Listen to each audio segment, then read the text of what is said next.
Mas Eva, kamu ini lagi pegang apa? Tahu nggak kamu ini komponen ini namanya apa? Throttle body. Atau disingkat biasanya apa? TB. TB.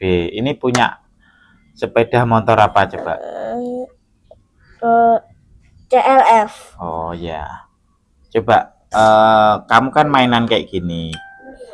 Kamu itu cuma mainan apa memang sedikit ngerti cara kerjanya ini sih? Dari komponen-komponen. Apa coba? Pertama-tama, jadi ini keseluruhan ini terdiri dari sangat banyak komponen. Ini tempat injektor, di sini aslinya ada injektornya tapi lagi gak ada. Terus ini buat injektor, dan terus ini sensor bukaan gas. Terus di dalam situ ada koin. Dan itu singkatnya koin aja biar gampang. Baik. Terus saya tanya, ini kan motornya mesin injeksi toh yang sudah injeksi. Perbedaan injeksi dengan karbu itu di mananya? Injeksi itu dia itu menggunakan injektor untuk menyemprotkan bahan bakaran saat mesin saat ini lagi tertutup rapat. Udahlah lewat sini. Lewat tempat itu, lubang kecil di pojok itu akan lewati sistem ini, pengaturan bukaan gas. Bukan ke pengaturan bukaan gas sih, lebih tepatnya itu ke skrup penyetelan.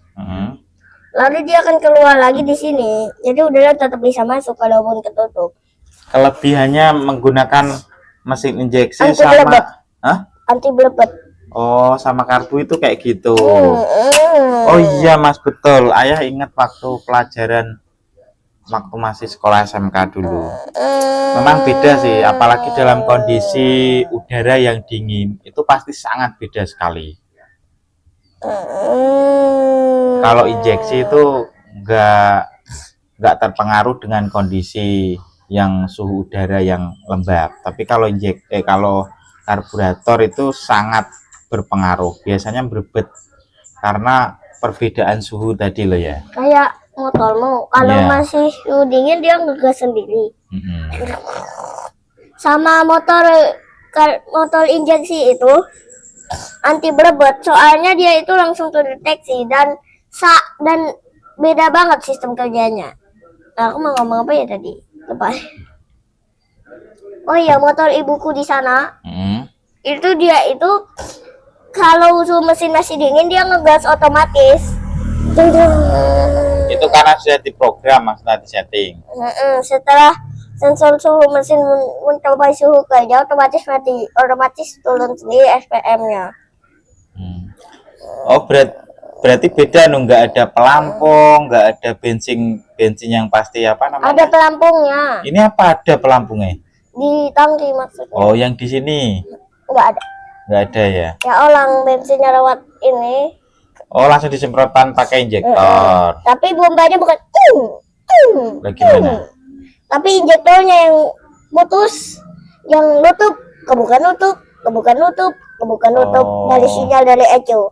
Dan ECU itu adalah otaknya mengatur semua sistem di motor.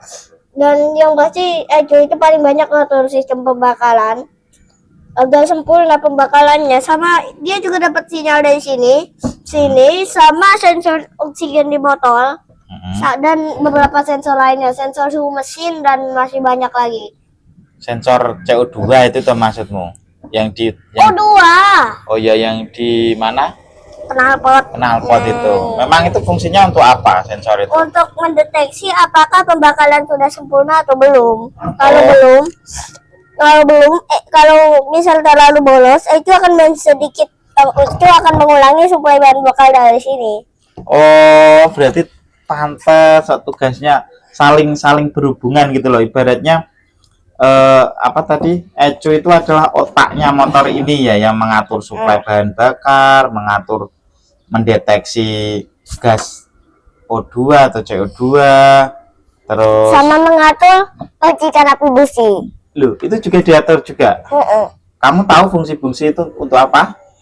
Untuk memberikan percikan api untuk menyalakan bensin. Aku pernah ke hutan, lupa bawa kolek.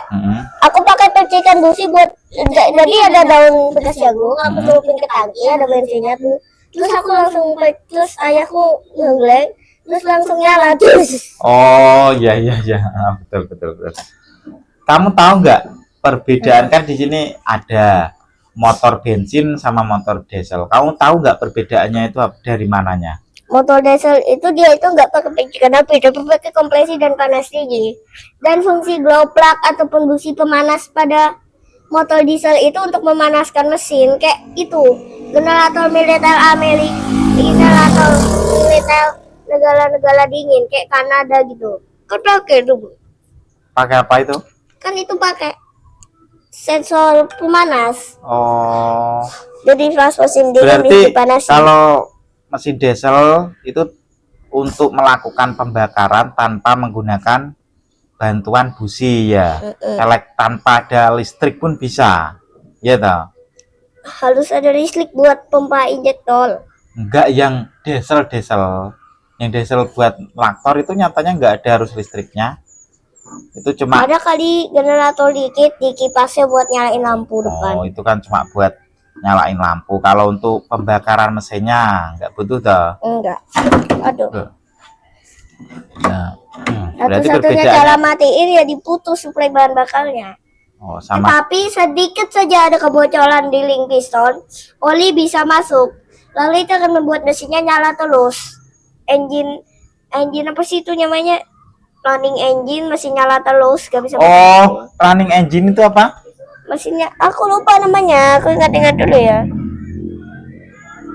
Lupa. Iya, running engine itu saat kondisi motor diesel yang tidak bisa dimatikan. Biasanya sering terjadi. Satu-satunya cara ya ditutup suplai oksigennya biar gak ada oksigen, atau enggak dikasih api di depan moncongnya biar langsung masuknya karbon dioksida bukan oksigen, jadi mati nanti lama-lama. Oh, iya ya, atau dikasih beban yang melebihi batas kemampuan motor tersebut ya. Atau enggak kita tabrakin aja ke pohon. Alah ya rusak no mobilnya kok. Itu bukan problem Ya udah apa kalau gitu itu solving. yang ditabrakin ke pohon. Malah nambahi problem kalau itu. Berarti gitu ya. Sebentar, ayah tanya mas, kalau di mesin diesel, kenapa kok dia bisa terbakar padahal nggak ada percikan api? Karena tembakan itu pakai solar dan panas ekstrim itu akan membuat mesin tepat di ujungnya injektor itu akan sangat panas. Terus? Dan injektornya dan mesin loh ya. Terus nanti saat dia diberi sinyal, maka akan langsung dikabutkan, lalu itu akan langsung meledak keluar. Makanya torsinya bisa jauh lebih tinggi karena ledakannya acak, nggak terkontrol. Oh, kelebihan motor bensin sama motor diesel itu di situ salah satunya ya perbedaannya. Kalau mesin Kalau di diesel, motor bensin itu kenceng kecepatannya, tapi torsinya nggak terlalu gede. oh, Kayak ada mobil Avanza diesel, itu kan Innova nggak ada Innova Avanza diesel. Ya. di speed 3, di gigi 3 dia masih mampu berjalan. Padahal itu dari kondisi pelan. Dari kondisi berhenti berjalan bisa ya betul. Karena memang torsinya gede mas. Terus irit juga karena memang bahan bakarnya kan murah gitu loh. Mas, tadi pas saya tidur kamu buat apa? Maaf saya nggak bisa nemani atau lihat kamu soalnya gigi ayah sakit ya. Ini Apa itu? stator. Hah? Stator itu adalah bagian yang diam dalam motor. Stator itu apa? Stator itu ada bagian yang diam dalam motor AC, dan ini adalah bagian statornya. Isinya hanya palat besi dan ini kabel dan kumpalan. Coba maaf ya, ayah pinjam dulu. Ini kamu yang gulung sendiri. Lah terus ini yang hitam-hitam ini apa? Kamu Itu salah listrik aku pasang biar gak meleleh. Terus ini pengikatnya aku pakai ini kawat. coba yang ngerti rangkaian dinamo atau khususnya apa? Stator namanya. Bener nggak rangkaian gulungan kayak gini? Ini aku gulung beberapa puntalan di sini, banyak sih. Terus nanti satu ke sini, satu ke sini. Terus ini aku panasi pakai korek api sampai terbuka, terus aku sambungin kayak gini. Jadi deh. Terus yang ini aku bakal aja. Lah ini memang nyambung ini jadi maksudnya nyambung. Terus ini umpama buat dinamo atau motor listrik Iki nyambungnya piye? Ini dinamo umpama dinamo apa tadi? AC. Berarti ini satu fasa. Ini satu fasa. Perbedaan dinamo satu fasa sama dua fasa itu apa? Satu fasa itu ada 2 kabel, tapi kalau 2 fasa itu ada 3 kabel tambah 1 kabelnya. Itu kabel apa yang tambahan satu itu? Fasa juga. Oh, berarti yang dimaksud Jadi Pak. ini fasa, ini netral. Oh. Terus ini pasti sudah terhubung karena ini sudah kusambungkan dengan sempurna. Kupanasi terus kusoldel. Berarti kalau ini Bukan dikasih disoldel sih, aku tutup pakai ini terus kupenyet-penyet pakai tangguh itu. sebentar, kalau ini nyambung ini dikasih, kalau dikasih tegangan arus DC otomatis bakal memanas dong ininya. Apa namanya? Iya, memanas. Tapi bisa menghasilkan medan magnet juga di waktu yang bersamaan. Cuma Tapi ini misal ini panjang lilitan aslinya, satu lilitan yang warna oranye ini misal 100 meter. Terus pas kedua ini, terus pas ujungnya ini aku satuin, dia jadi berganda jadi 200 meter. Ini dan ini. 2 kalinya ngono ta berarti. 2 kali lipat. Jadi dia bisa lebih kencang, lebih lambat putarannya, tapi dia juga lebih awet. Kok bisa? Apa yang mempengaruhi?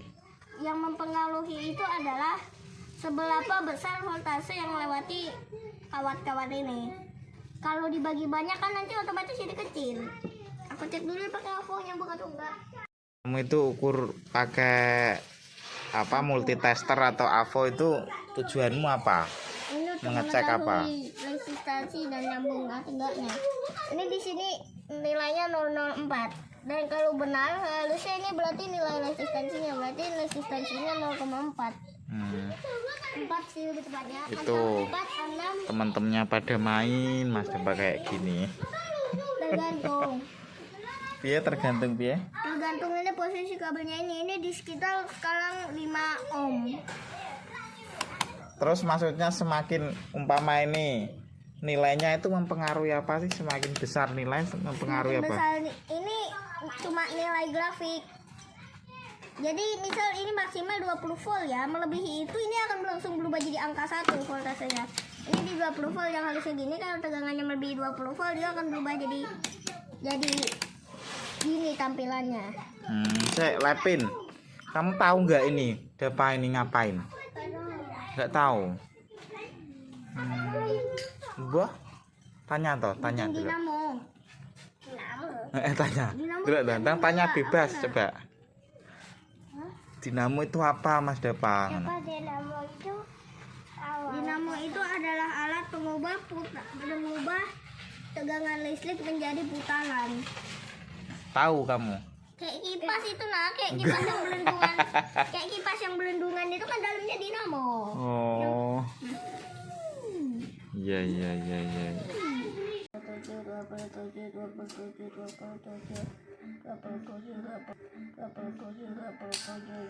Coba ayah tanya, itu kamu lagi gulung dinamo?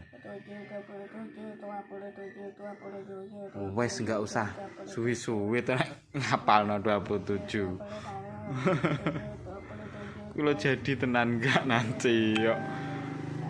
Ya, kamu bisa. Mau ayah lo belum, ayah aja lo nggak tahu caranya gulung dinamo. Kok kamu coba-coba gulung dinamo? Casingnya itu ada enggak? Sudah dapat banyak itu loh, nggak tahu. Ini dia.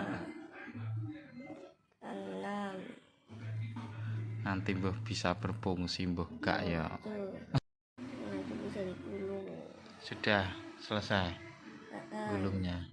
Udah, ini tinggal digulung saja sedikit saja di bagian sini untuk mencatat posisi yang harus dibakar agar terbuka kontaknya. Lah aku mbok bakar pelindungnya biar hilang. Kalau ini masih ada pelindung, yang mana dari warna tembok karena habis dibakar. Coba tadi kan kamu setelah kamu gulung hasilnya kayak gini. Gak tahu ini bisa apa enggak. Pasti sudah ku tes tadi hubung lilitannya. Mas Ted, kamu tes dengan menggunakan apa? Power supply. Ada dia ampelnya dikit. Oh caranya gitu. Entah pakai power supply ataupun AVO bisa. Ya wes coba. Karena tidak pasang. Ya. pasang terlebih dahulu, masukkan ke dalam setiap celah, lalu tekan.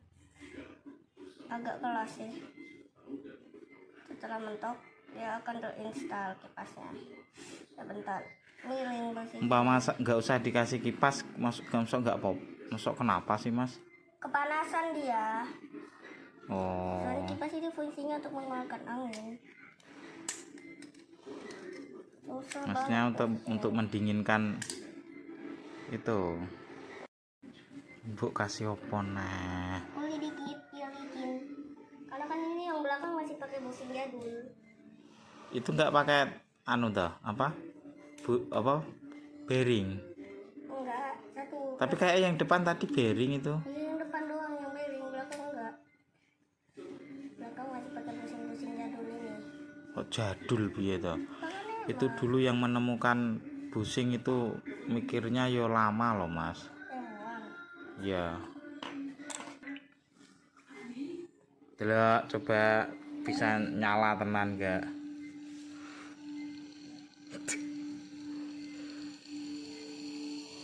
Kenceng banget loh ya mas. Delok coba itu ampernya berapa? Kamu kasih tegangan berapa? Aja ditutup toh nggak kelihatan loh. Berapa itu? Berapa volt? 7 volt.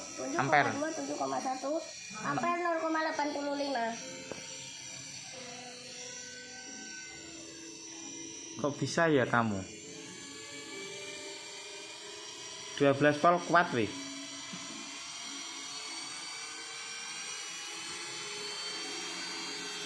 Kenceng banget loh suaranya. Panas ya mas? Ini kayak belum bentuk pun ini, kayak mengepas. Lah belum mbok kunci kok kayak itu. Ini harus dikunci dulu. Ya wis nggak apa-apa, yang penting kan eksperimenmu menggulung dinamo sudah jadi. Kamu kok ngerti? Yang penting itu aku buat semuanya sama, jadi dia nggak terlalu bergetar, getarannya normal. Apa nih yang semua sama? Semua jumlah lilitannya di setiap sisi sama. Karena kalau beda dikit aja di kecepatan tadi, dia masih Maksudnya nggak balance. Iya.